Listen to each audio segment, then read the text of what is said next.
이제 친일로 돌아간 사람들이 나중에 이제 일제가 항복하고 나서 장로교가 이렇게 다시 모였는데 저 문제로 인해서 교단이 다 갈라졌어요. 저 때 인사 이렇게 참배한 사람들 다 이렇게 정죄당하고 갈라지고 교단이 엄청나게 이제 뭐 합동, 뭐 통합, 뭐 이렇게 더 많이 분열이 되는 그 문제의 원인이 바로 저 사건이었습니다. 제가 오늘 좀 드리고 싶은 이야기는 주기철 목사님처럼 헌신해야 된다, 죽어야 된다, 그런 얘기를 하려고 한 건 아니고요. 아까 저 사진 한번 보여주시겠어요? 그 이렇게 절하는 사진, 일제에다가 절하는 사진. 1948년 9월에 그렇게 총회가 마친 후에 그 목사님들 총회 의원들이 다 가서 신사참배를 이렇게 했어요. 아까 그 사진 보여주실래요?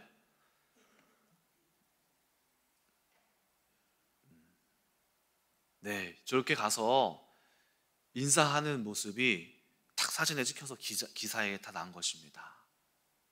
저 사진 말고 다른 사진도 많아요. 뭐 어떤 사진도 있었냐면 제가 찾아보니까 이제 그 목사들이 우리나라로 오늘날 우리 교회식으로 치면은 침례받는 거, 그러니까 일본 그 신적인 침례, 그 천황의 침례를 받는 사진들도 있어요. 우리가 그런 모습을 보면 마음에 어떤 생각이 드세요? 저분들 향해서 아유, 저 인간들 진짜. 저거 내려주세요. 이제 저 사진, 저를 띄워주세요. 그러지 않나요? 아유, 지켰어야지. 도대체 왜 저러는 거야? 너무 쉽게 생각하지 않나요? 아유, 어쩜 저럴까? 왜 저래? 아니, 지켜야지. 죽어서라도 지켜야지. 저 뭐한 짓이야? 자, 이제 이번 주 말씀 묵상을 쭉 새벽 설교도 하고 하면서 말씀 묵상을 좀 하는데요. 제 마음속에 왔었던 여러 가지 이제 말씀 중에 한 가지는 뭐였냐면은 정죄함이었어요. 정죄함. 다윗이, 저희가 이번에 사무엘하 말씀 본문 읽어 나가고 있잖아요. 다윗이 그렇게 잘 가다가 하나님께서 막 전쟁도 승리하게 하시면서 하나님께서 이기고 또 이기게 하시니라. 여호와의 손이 함께하면서 막 이기고 막 가는데 다윗이 실수를 하게 됩니다. 그것이 뭐냐면은 밧세바를 취하게 되는 일이에요. 밧세바는 누구였냐면은 어떤 여인이었어요. 누구의 여인이었냐면은 자기 장수 다윗의 35명 용사들이 있거든요. 거기에 요압도 있고 누군 장군도 있고 아비새도 있고 되게 많은데 그 35명 중에 한 명이 우리아도 있어요. 우리아. 그리고 심지어 그 밧세바의 아버지도 35명의 용사들 중에 한 명이에요. 그런데 자기의 용사들 그 우리아 그리고 밧세바의 아버지였던, 제 이름이 생각이 안 나는데 그 용사의 딸인 그 여자를 다윗이 저녁에 옥상을 이렇게 거닐다가 여인이 목욕하는 모습을 보고 데려오라 해서 누구니 알아봐라. 다윗 대왕님, 우리 35명 용사 우리아의 아내입니다. 데려와라. 그 말도 무시하고 잠자리를 갖게 되고 결국에는 밧세바가 다윗의 아이도 갖게 되고 이런 일을 범하게 되죠. 또 더 큰 문제는 뭐냐면은 다윗이 그 사실을 자기가 숨기려고 한 거예요. 어떻게 숨기려고 했을까요? 우리아 장군이 낳은 것처럼 하려고 전쟁에 있는 사람을 불러내서 가서 아내랑 잠자리를 가져라. 그러면은 우리 아이가 태어났을 때 우리아의 아내인가 보다, 아이인가 보다 이렇게 하게 하려고 술수를 쓴 거죠. 근데 우리아가 충성된 다윗의 종으로서 저는 전쟁 중에 어찌 그럴 수 있습니까? 저는 병사들과 자겠습니다.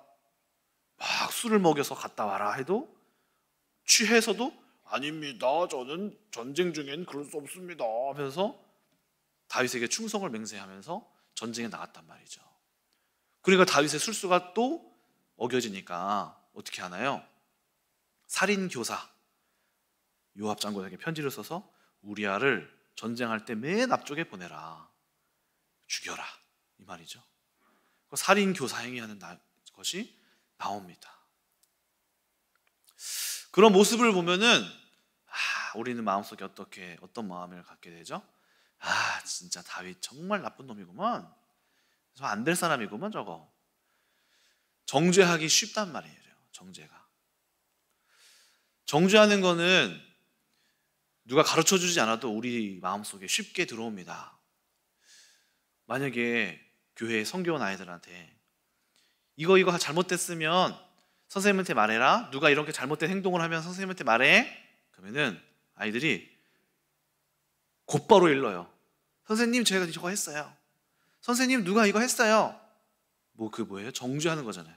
제가 저거 잘못했어요. 일러 바치고 선생님 제가 저렇게 했어요. 제가 하지 말라는데 했어요.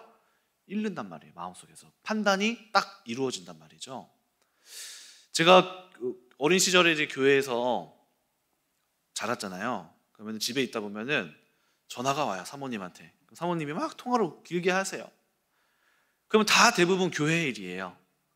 그러면은 어떤 성도님이 이렇게 잘못했다. 또 어떤 성도님이 이런 문제 별 얘기를 제가 다 들어요. 어렸을 때부터.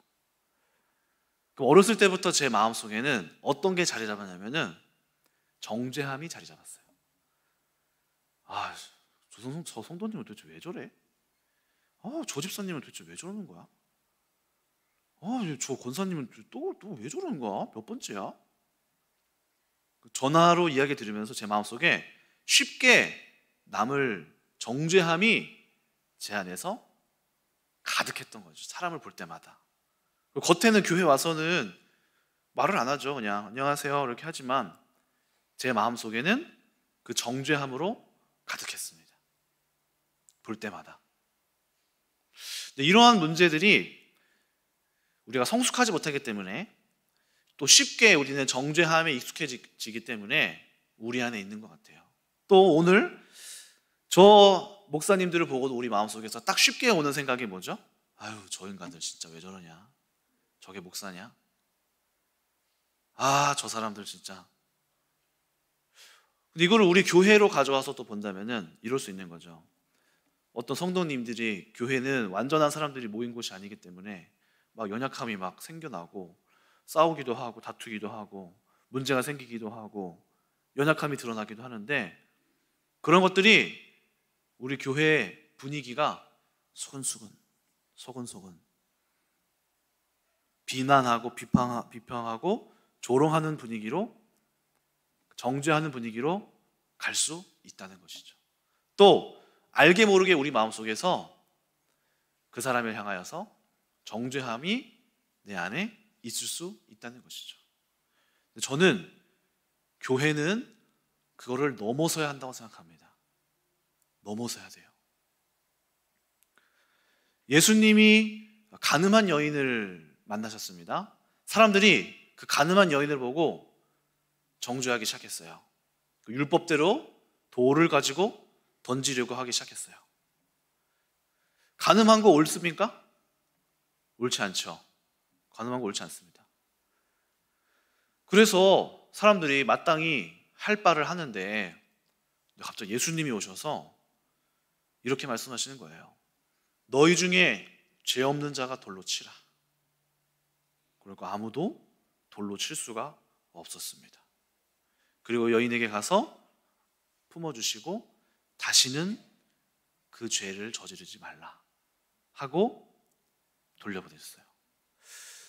율법대로 갔다면 그 여인은 죽었을 거예요.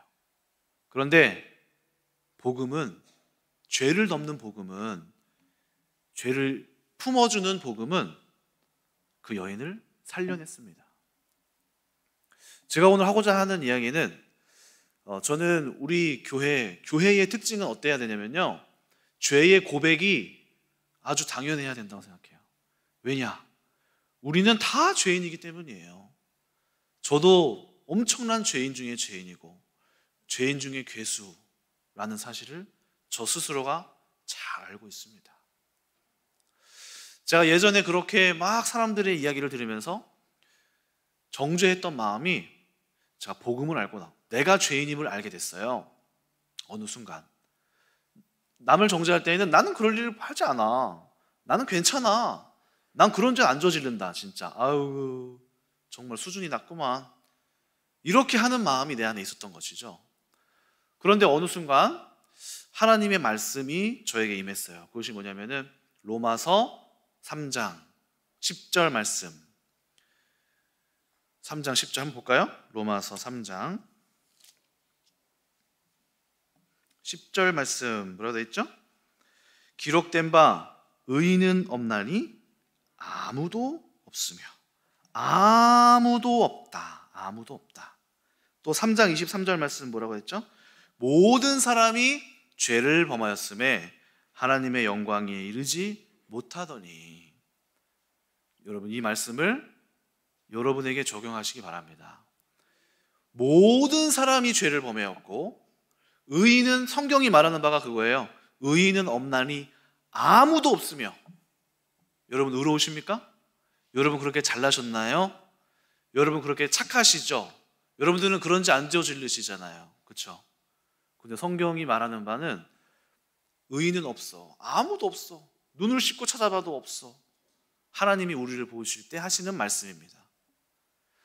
우리 중에 누가 내가 의롭다고 말하면서 남을 향하여 손가락질할 수 있을까요?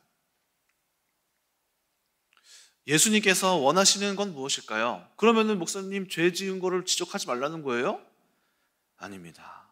죄는 드러나야 되고 잘못된 것이 있으면 지적받아야 돼요. 근데 문제는 뭘까요? 그것을 보는 태도예요. 그것을 받아들이는 우리의 마음이 손가락질이 아니라 안타깝게, 바리새인의 마음으로 본다면 정죄함으로 가지만 예수님의 마음으로 그 죄인을 본다면 긍휼함이 나가는 거예요. 여러분, 우리에게 주어진 복음의 능력은 무엇입니까? 죽이는 것입니까? 살리는 것입니까? 살리는 것이에요. 살리는 것. 복음은 같은 죄를 보고서도 살리는 것이 복음이에요. 이것이 하나님이 우리에게 주신 능력입니다. 다른 것이 능력이 아닙니다. 저는 우리 교회 안에서 많은 분들이 있고 또 많은 사건들이 또 오늘도 내일도 앞으로도 계속해서 우리의 연약함이 드러날 것이라고 생각합니다.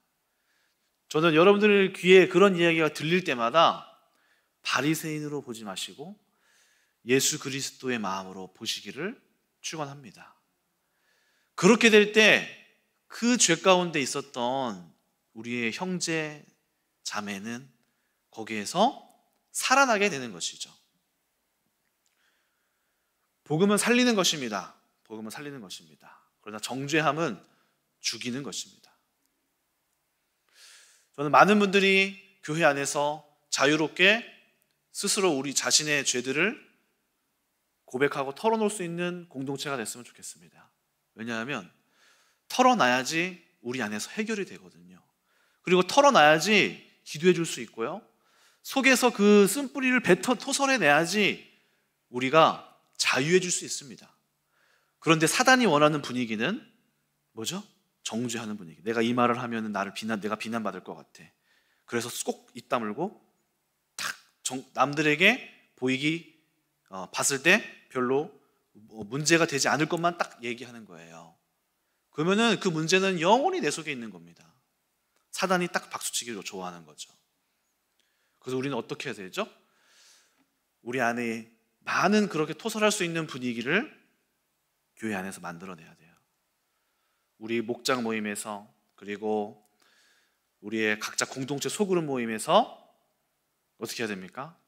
우리의 죄들이 탁 털어놓고 자유함을 얻고, 공동체들이 그것을 알고 괜찮아, 나도 그랬어, 누구나 그렇게 하는 거야, 누구 한 명이서 아이고 참나 하는 것이 아니라 모든 이가 같이 그 죄를 위하여서 나의 죄로 여기고 나도 그럴 수 있다라고 여기고 그것을 같이 기도해 주는 것이 교회 안에 우리 교회 안에 분위기가 되어야 합니다. 그럴 때 살아나게 되는 것입니다. 또 한 가지 이 상황을 보면서 묵상이 되는 것은 무엇일까요? 그것은 저는 저 목사님들의 입장이 돼봤어요. 저 마음이 어땠을까? 나도 지키고 싶고 버티고 싶지만 또 이 생명의 위협을 느낄 때 인간은 연약한 선택을 할 수밖에 없잖아요. 무너지게 되는 나의 모습, 문제와 사건 속에서 심히 떠는 나의 모습, 연약한 나의 모습, 눈물을 흘리게 되는 나의 이 연약한 그 모습, 내가 아무리 열심히 해도 뭔가 다 뚫리지 않는 이 영적인 한계, 또 아니면 반복되는 죄로 인하여서 넘어지는 나의 모습, 실패하는 나의 모습, 열심히 노력하고 교회 안에서도 정말 영적으로 하나님 앞에 서고자 했는데 실패하고 더 안 되고 더 내 잘못된 것만 더 드러나고 오히려 싸움이 일어나고 뭔가 풀리지 않는 이 판기에 부딪힌 나를 경험하게 될 때 우리는 어떻게 해야 될까요? 저는 그렇게 우리가 마주하게 되는 그 한계 그리고 문제들을 통해서 우리는 하나님께서 그리스도의 형상을 지금 심고 계시는 중이다. 이렇게 이야기하고 싶습니다. 그리스도가 여러분 안에 충만히 계시나요? 신앙생활을 하다 보면은 한계에 부딪히게 되는데요. 어떤 사람을 보면은 영적으로 놀랍게 성장하는 사람들이 있는데 나는 뭔가 답답하게 계속 반복되는 문제에 부딪히고 넘지 못하는 한계에 부딪힐 때가 있습니다. 그건 이유가 있어요. 그게 뭐냐면요, 그리스도의 형상은 우리 안에 있는 내 자아가 파쇄되고 빠져나가야지 임할 수 있는데 내가 버티고 있는 거예요. 그리스도의 형상이 아무리 임하려고 해도 내가 어느 정도까지만 버티고 있으면은 하나님의 형상은 우리 안에 거할 수 없습니다. 그래서 우리의 모든 먼저 죄에 대한 문제, 안 좋은 습관에 대한 문제, 처리해야 할 것들이 처리된 뒤에야 그리스도의 형상이 우리 가운데 임하는 것입니다. 어떤 분은 신앙생활을 오래 했는데도 한계에 부딪히고 있어요. 왜 그럴까요? 자기의 속에 있는 것을 아직 버리지 못하고 버티고 있기 때문이죠. 예수님께서 새 포도주는 새 가죽 부대에 담으라고 하셨습니다. 그런데 포도주는 새로운 것이 오려고 하는데 헌 가죽 부대에 옛 포도주가 그대로 있으면 새 포도주가 들어올 수 없죠. 빠져나가고 부어내고 비워내야지만이 새 포도주가 들어올 수 있습니다. 새 포도주를 넣는데 옛 포도주가 이만큼 조금 남아있어요? 그럼 어떻게 되죠? 옛 포도주, 그 상한 포도주가 새로운 포도주마저 상하게 만들죠. 사단은 또 어떻게 일하나요? 물 없는 곳으로 다닙니다. 물 없는 곳, 비워진 곳. 그래서 비워내고 사단이 오기 전에 성령의 충만함을 채워넣어야 하는 것이죠. 하나님의 성품을 채워넣어야 하는 것이죠. 문제와 사건은 그럼 어떤 걸까요? 문제와 사건은 바로 우리의 그 버티고 버티는 자아를 꺾고 부수고 빼내는 것이 바로 오늘 여러분에게 닥친 문제와 여러분이 느끼고 있는 그 한계점입니다. 그 한계를 나한테 왜 이런 또 문제가 생겼어, 나만 이래 라고만 생각할 게 아니라 우리가 해석해야 될 것은 하나님이 지금 내 안에 이 온전하지 못한 비워야 해주실 것이 무엇이지? 이 문제를 통해서 나에게 비춰주시는 것은 무엇이지? 여러분, 하나님의 말씀은 빛이십니다. 어떤 문제가 왔을 때 하나님의 말씀을 통하여 여러분들의 삶을, 여러분 자신을 비추시게 되면 치워야 할 것이 보이게 돼요. 거둬야 할 것이 보이게 돼요. 하나님이 온전히 임하시지 못하는 그 이유를 발견시키게 됩니다. 많은 사역자들을 통해서, 많은 사람들을 통해서, 또 성령께서 여러분들 마음속에서 그거를 알려주시죠. 근데 우리가 버티고 있어요.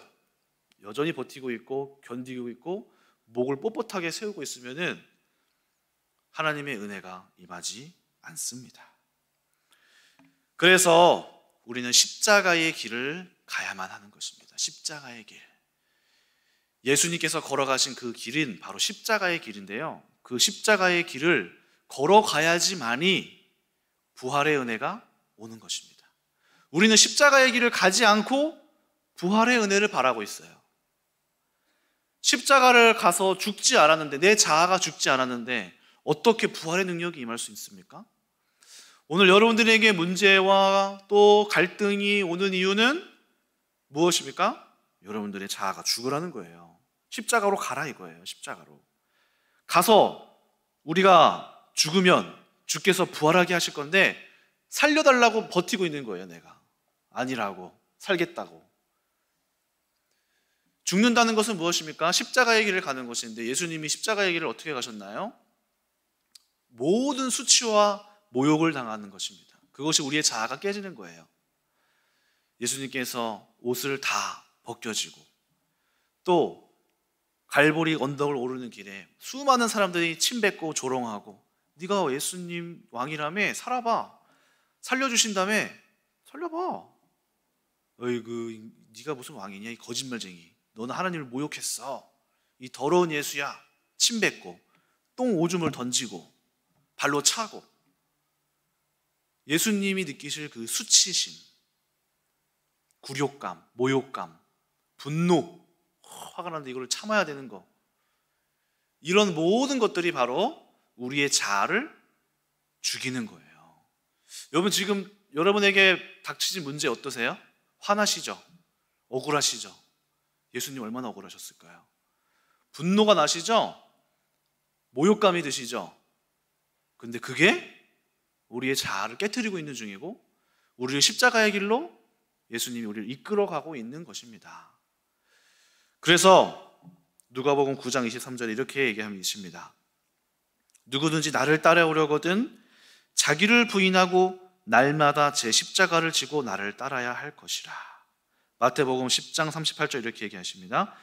또 자기 십자가를 지고 나를 따르지 않는 자도 내게 합당하지 아니하니라. 그러니까 만약에 여러분들이 예수님을 따르는 사람들이라면, 예수님 믿고 꽃길 가야지, 예수님 믿으면 무조건 잘 되는 거야, 이게 아니라 십자가의 길이 따라가야 돼요. 여러분들의 삶에 십자가의 길이 펼쳐지게 되는 거예요. 왜요? 그 십자가의 길을 가서 우리의 자아가 죽어야지만이 부활의 은혜가 오기 때문이죠. 버티고 버틸수록 부활의 영광과 부활의 능력이 오지 않는 것입니다. 그래서 하나님의 역사는 우리가 죽은 만큼, 내 자아가 깨진 만큼 하나님이 더 부활의 은혜를 능력으로 더 주시는 것이죠. 여러분들이 깨진 만큼 성장하고, 죽은 만큼 새로워지고, 여러분이 속에서 빼낸 만큼 하나님께서 은혜를 부어주시는 것입니다. 혹시 여러분 주변에 많이 영적으로 훌륭하신 분들이 있나요? 그분들은 많이 죽었기 때문에 그렇게 은혜를 입은 거예요. 죽은 만큼 주어진다는 사실을 잊지 마시기 바랍니다. 오늘 말씀 정리합니다. 오늘 교회, 한국교회를 보면서 저는 우리 교회 안에 정죄함이 없어야 한다. 정죄함, 각자 삶마다 펼쳐지는 그 많은 사건들, 정말 들으면 왜 저랬어 라고 할 정도의 사건이지만, 그 사건들은 그 사람들만의 문제가 아니라 우리 역시 동일하게 주어지는 문제이며, 우리 또한 그렇게 죄 지을 수 있는 사람임을 아셔야 되고요. 또 두 번째는 그 문제들로 하여금 하나님이 우리에게 주시는 말씀들은 십자가의 길로 가라는 거예요. 좀 죽으라는 거예요. 왜 이렇게 버티고 있니? 이동주 목사, 왜 이렇게 버티고 있니? 너의 그 인격으로는 그 누구도 살릴 수 없다. 좀 죽어라. 좀 자아를 깨라. 그래서 수치당할 일, 모욕당할 일, 화가 나는 일, 억울한 일, 예수님이 가셨던 그 십자가의 길을 막 가게 하시는 거예요. 근데 거기서 버티고 반격하고 회피하고 막 저항할 때 우리의 욕심은 끝까지 살아있는 겁니다. 십자가에 가지 못해요. 죽지 못해요. 부활의 영광은 없는 것입니다. 오늘 여러분들 앞에 펼쳐진 많은 문제들이 지금 고난의 시기와 죽음의 시기로 여러분들을 몰아가고 계시나요? 죽으십시오. 그러면 부활의 영광, 부활의 은혜가 여러분들에게 있을 것입니다. 오늘 그러한 체험을 하시는 여러분들 되시길 축원합니다. 기도하겠습니다. 하나님 아버지, 오늘도 귀한 말씀 허락하심을 감사를 드립니다. 우리의 자아는 깨져야만이 하나님의 형상을 입을 수 있는데 버티고 버티다가 그리스도의 형상은 보지도 못하고 맛보지도 못한 채 세월이 흘러가고 여전히 나의 그 쓴뿌리와 내 모난 성격만이 남아 있습니다. 하나님, 오늘 말씀을 통하여서 내 자아가 깨지고 우리의 모든 고약한 것들이, 불순한 것들이 그리스도의 이름 앞에 다 끝나버리고 예수님께서 부활의 능력으로 허락하실 놀라운 그리스도의 형상으로 새로 옷 입을 수 있는 그러한 성도님들 될 수 있도록 각자의 우리 각 성도님들의 지금 처한 문제 속에서 자신을 죽이고 그리스도의 영광을 맛보게 하여 주시옵소서. 이길 수 있는 힘, 그것은 자기가 죽어질 때 나타납니다. 죽는 방법, 죽는 은혜, 깨지는 은혜가 있게 하여 주시옵소서. 감사드리며 예수님의 이름으로 기도드립니다. 아멘.